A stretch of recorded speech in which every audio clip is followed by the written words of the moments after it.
شکاریات series میں جو کہانی میں آپ کے لیے لے کر آئی ہوں اس کا عنوان ہے غوری شاہ کا میلہ۔ اس کے مصنف ہیں سید نواب علی۔ ہندوستان میں بلرایان نامی علاقہ اس لحاظ سے بہت زیادہ مشہور ہے کہ اس علاقے میں آثار قدیمہ کی بہت سی عمارتیں قابل دید ہیں، لیکن راستہ پرخطر اور خراب ہونے کے باعث سیاح بہت کم وہاں آتے ہیں۔ تاریخ سے پتہ چلتا ہے کہ یہ آبادی ہندوستان کے بادشاہ شہاب الدین غوری کے زمانے میں آباد ہوئی تھی۔ اسی لحاظ سے بلرایان کے قلعے میں، جو اب بالکل تباہ و برباد ہو چکا ہے اور جس کے اب صرف آثار باقی رہ گئے ہیں، ہر سال غوری شاہ کا میلہ ہوتا ہے جس میں ہزاروں افراد دور دراز کا سفر کر کے شریک ہوتے ہیں۔ وہاں سینکڑوں سال پرانی مساجد، مندر اور قبریں آج بھی موجود ہیں۔ اس پورے علاقے میں سینکڑوں برس پرانی عمارتوں کے آثار دیکھنے کے بعد اندازہ ہوتا ہے کہ کسی زمانے میں یہ پوری آبادی کس قدر خوبصورت اور شاندار ہوگی۔ آبادی کی ایک جانب شاہی قلعے کے آثار ہیں۔ قلعے کی چار دیواری کہیں کہیں باقی رہ گئی ہے۔ چار دیواری کے اندر محل سرائے، دربار عام اور دربار خاص کے حال اور دوسری عمارتوں کے کچھ حصے آج بھی خستہ حالی کے باوجود اپنی شان و شوکت کے دعوے کر رہے ہیں، اور ان آثار کو دیکھنے والے ان عمارتوں کی خوبصورت تعمیرات کو دیکھ کر دنگ رہ جاتے ہیں۔ قلعے کی ایک جانب موتی نامی دروازہ ہے جس پر مختلف رنگوں کے پتھروں سے مینا کاری کا کام کیا گیا ہے، جو دور سے ایسا دکھائی دیتا ہے جیسے دروازے پر رنگین موتی جڑے گئے ہیں۔ قلعے کے دوسرے بڑے پھاٹک نما دروازے قلعے کی شان میں اضافہ کر رہے ہیں۔ حرم سرائے میں پردے کے انتظام کے لیے خصوصی راستے ہیں جن سے گزرنے والا قلعہ فصیل پر بیٹھنے والے کو دکھائی نہیں دیتا، حالانکہ اس راستے پر چھت نہیں ہے۔ حرم سرائے کی ایک جانب سنگ مرمر کی حوض ہے جس کے درمیان سرخ رنگ کے پتھر کو کاٹ کر فوارہ بنایا گیا ہے۔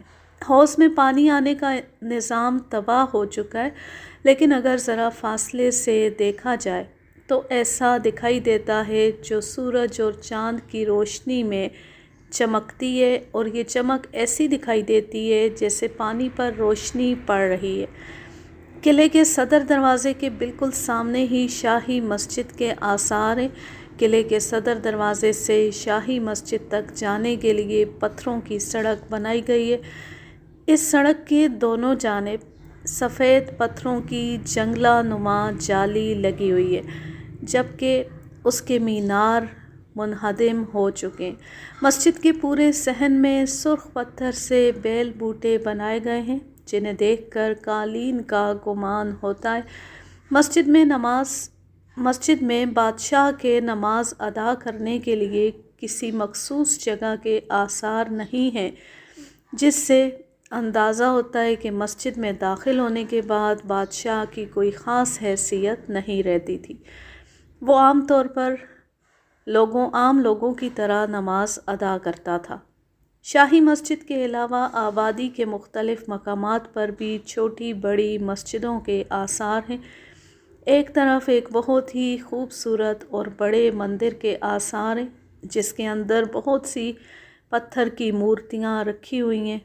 اس مندر کے علاوہ بہت سے چھوٹے بڑے مندروں کے آثار بھی ہیں جنہیں دیکھ کر یہ اندازہ ہوتا ہے کہ مسلمان بادشاہوں کے زمانے میں ہر فرقے کو مذہبی آزادی حاصل تھی، اور ہر طبقے کو اپنے مذہبی عقیدوں کے مطابق اپنے رسم و رواج کی تکمیل کی آزادی حاصل تھی۔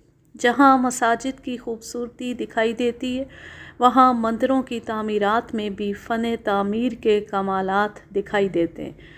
غوری شاہ کا میلہ اکتوبر کی 15 تاریخ کو شروع ہوتا ہے، جو 10 دن تک جاری رہتا ہے۔ اس میلے میں شرکت کے لیے دور دراز سے ہزاروں افراد میلے کی تاریخ سے قبل ہی پہنچنا شروع ہو جاتے۔ مختلف علاقوں کے دکاندار اپنا سامان لا کر اس میلے میں فروخت کرتے ہیں۔ 15 اکتوبر سے پہلے ہی جنگل میں منگل کا سامان ہو جاتا ہے۔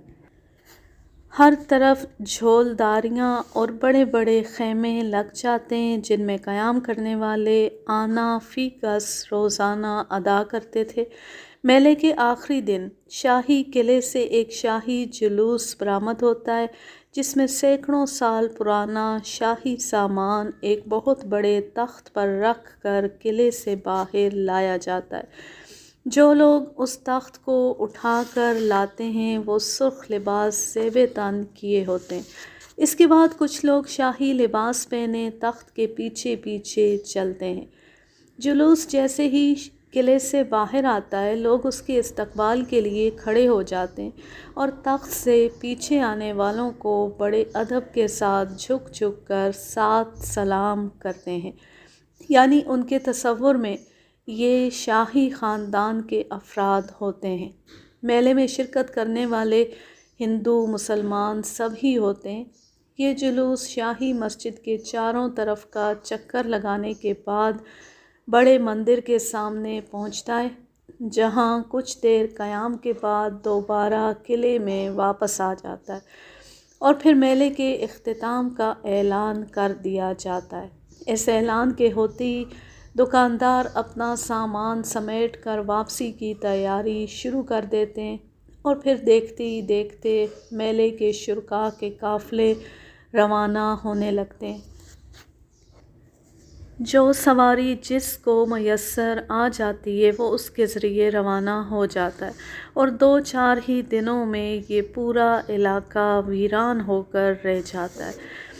ایک سال میلے سے صرف 2 ماہ قبل اس علاقے میں ایک چیتا کہیں سے آ گیا اور اس نے آس پاس کی آبادیوں میں خوف و ہراس پھیلا دیا۔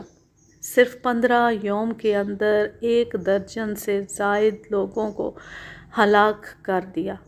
حکومت نے نواب حمید اللہ کو شکار کی دعوت دی۔ نواب حمید اللہ خان نے نواب افتخار علی خان کو اس دعوت نامے سے مطلع کرتے ہوئے ساتھ چلنے کی فرمائش کی۔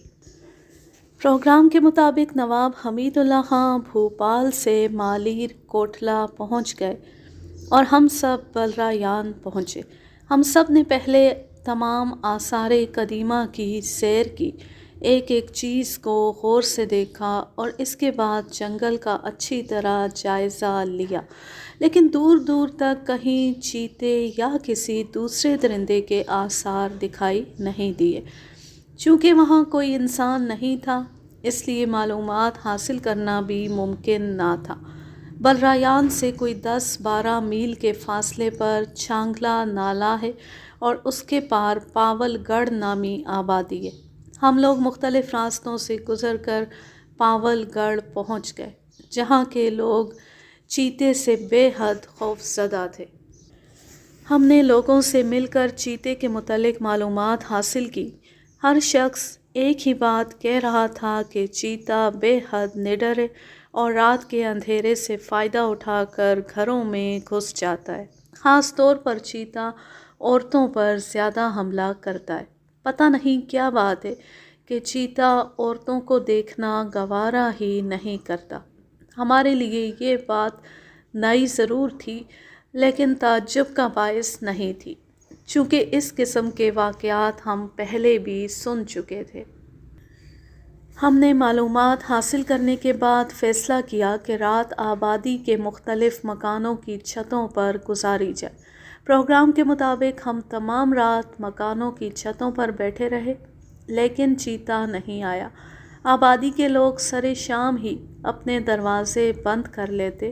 ہر شخص بے حد خوف زدہ تھا، کوئی ہماری کسی قسم کی مدد کرنے پر تیار نہ تھا۔ جنگل ہمارا دیکھا بھالا نہ تھا اس لیے جنگل میں جانا خطرے سے خالی نہ تھا۔ ایک دن میں نے آبادی کے لوگوں کو جمع کر کے ان سے کہا کہ ہم لوگ دور دراز کا سفر کر کے تم لوگوں کی مدد کے لیے آئے ہیں اور تم ہو کہ ہمیں کوئی اہمیت دینا نہیں چاہتے۔ اگر یہی صورتحال رہی تو ہم واپس جانے پر مجبور ہو جائیں گے۔ اگر تمہیں اپنی جانیں بچانی ہیں تو ہم سے تعاون کرو۔ ہم اس علاقے سے بالکل ناواقف ہیں، پھر ہم کس طرح چیتے کو ہلاک کر سکیں گے؟ ہمیں تو یہ بھی نہیں معلوم کہ جنگل کہاں سے شروع ہو کر کہاں ختم ہوتا ہے۔ جنگل میں کون کون سے مقامات ہمارے لیے خطرناک ثابت ہو سکتے ہیں۔ ایسے حالات میں تم خود سوچو کہ ہم کیا کر سکتے ہیں۔ ہم صرف تم لوگوں کو چیتے کی چیرہ دستیوں سے کیسے نجات دلا سکتے ہیں۔ ہمت کرو اور ہمارا ساتھ دو تاکہ تمہاری سب کی جانیں محفوظ کی جا سکیں، ورنہ یہ سمجھ لو کہ ایک دن وہ بھی آئے گا جب ہر مکان ویران ہوگا اور تم لوگ اپنی جانیں بچانے کی خاطر آبادی خالی کرنے پر مجبور ہو جاؤ گے۔ ہمارا کیا ہے، ہم خاموشی کے ساتھ اپنے اپنے گھر واپس چلے جائیں گے۔ میری یہ تقریر اس قدر کارگر ثابت ہوئی کہ آبادی کے تمام لوگ ہم سے ہر قسم کے تعاون پر تیار ہو گئے۔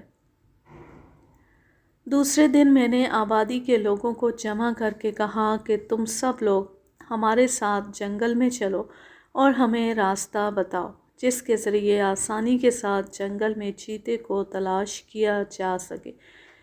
یہ جملہ سنتے ہی سب کے چہرے اتر گئے، لیکن ان لوگوں میں سے کچھ ایسے بھی تھے جو ہماری مدد کرنے کو تیار تھے۔ میں ان لوگوں کو ساتھ لے کر جنگل کی طرف روانہ ہو گیا۔ جنگل اس قدر گھنا تھا کہ اس میں انسان کا داخل ہونا انتہائی مشکل تھا، لیکن میرے ساتھی خاردار جھاڑیوں کو لاٹھیوں سے ہٹا ہٹا کر میرے لیے راستہ بناتے جا رہے تھے، جس کے باعث مجھے کوئی مشکل پیش نہیں آ رہی تھی۔ ہم مشکل سے 2-4 قدم جنگل میں چلے ہوں گے کہ ہمیں سامنے کی ایک جھاڑی میں جنگلی بھینسا دکھائی دیا، جو ہمیں دیکھتے ہی پھنکارے مارتا ہوا اچانک کھڑا ہو گیا۔ اس کا انداز بتا رہا تھا کہ وہ ہم پر حملہ کرے گا۔ بھینسا سر جھکا کر اپنے سینگوں کو ہماری طرف کیے اس طرح کھڑا تھا کہ وہ کسی بھی وقت وہاں سے دوڑ کر ہم پر حملہ کر سکتا تھا۔ میں نے بغیر کچھ سوچے سمجھے اس کے سر کے درمیان کا نشانہ لے کر فائر کر دیا۔ بھینسا گولی لگتی بڑے زور سے اچھلا اور جھاڑی کے باہر جا گرا۔ بھینسے کے سر سے خون کا فوارہ ابل پڑا اور وہ اٹھنے کی کوشش کرنے لگا۔ میں نے ایک فائر اس کے جسم کی بائیں جانب کر دیا۔ گولی اس کے دل میں لگی اور وہ بڑے زور سے تڑپ کر ٹھنڈا ہو گیا۔ اس کے ہلاک ہونے کے بعد میں نے اپنے ساتھیوں کی طرف دیکھا اور یہ دیکھ کر پریشان ہو گیا کہ سب لوگ مجھے جنگل میں ہی تنہا چھوڑ کر بھاگ چکے ہیں۔ اب میرے سامنے واپسی کا سوال تھا، لیکن گھنی جھاڑیوں کے باعث مجھے وہ راستہ بھی یاد نہیں رہا تھا جس کے ذریعے میں وہاں تک پہنچا تھا۔ مجبوراً میں بھینسے کو وہاں چھوڑ کر اپنے خیال کے مطابق راستہ تلاش کرتا ہوا وہاں سے روانہ ہو گیا۔ جھاڑیوں کے کانٹوں سے میرے دونوں ہاتھ اور جسم بری طرح زخمی ہو گئے، لیکن میں آگے ہی آگے بڑھتا گیا۔ کوئی 1 گھنٹہ مسلسل چلنے کے بعد میں جنگل سے باہر نکل آیا، لیکن جنگل سے نکل آنے کے باوجود مجھے آبادی دکھائی نہیں دے رہی تھی۔ پیاس کی شدت سے میرا حلق خشک ہو رہا تھا اور دور دور پانی نہیں تھا۔ سامنے پہاڑی تھی جسے دیکھ کر مجھے خیال ہوا کہ آبادی پہاڑی کی دوسری جانب ہوگی۔ اس خیال کے آتے ہی میں پہاڑی کی طرف روانہ ہو گیا۔ پہاڑی پر چڑھتی ہی مجھے آبادی دکھائی دی، جسے دیکھ کر میرے جسم میں جان آ گئی اور میں تیز تیز قدم اٹھاتا ہوا آبادی میں پہنچ گیا، لیکن وہاں پہنچ کر ایک نئی پریشانی میں مبتلا ہو گیا۔ مجھے لوگوں نے بتایا کہ جو لوگ جنگل سے آپ کو تنہا چھوڑ کر آ گئے تھے، انہوں نے نواب صاحبان سے نہ جانے کیا کہا تھا، جسے سنتے ہی وہ اپنی اپنی رائفلیں اٹھا کر جنگل کی طرف روانہ ہو گئے۔ یہ سن کر میں پریشان ہو گیا۔ مجھے بار بار اپنی جنگل سے واپسی میں پیش آنے والی مشکلات کا خیال آ رہا تھا۔ جسم اس قدر تھک چکا تھا کہ دوبارہ اس طرف جانے کی ہمت نہیں ہو رہی تھی۔ میں نے جلدی سے ایک گلاس پانی پیا اور دوبارہ جنگل کی طرف روانہ ہو گیا۔ مجھے تنہا جاتے دیکھ کر 2-3 آدمی میرے ساتھ ہو لیے۔ میں نے انہیں غنیمت جانا اور میں ان سے باتیں کرتا ہوا جنگل کی طرف بڑھ گیا، لیکن پتہ نہیں چل رہا تھا کہ نوابین کس طرف سے جنگل میں داخل ہوئے ہیں۔ میں اور میرے ساتھی آہستہ آہستہ آگے بڑھ رہے تھے کہ اچانک ایک طرف سے فائر کی آواز آئی۔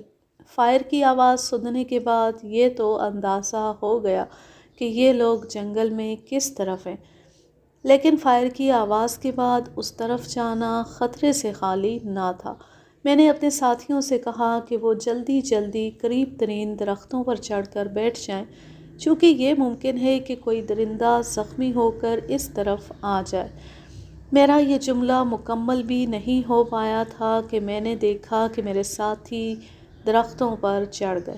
میں ایک ایسے درخت پر چڑھا جس کے نیچے کوئی جھاڑی نہ تھی۔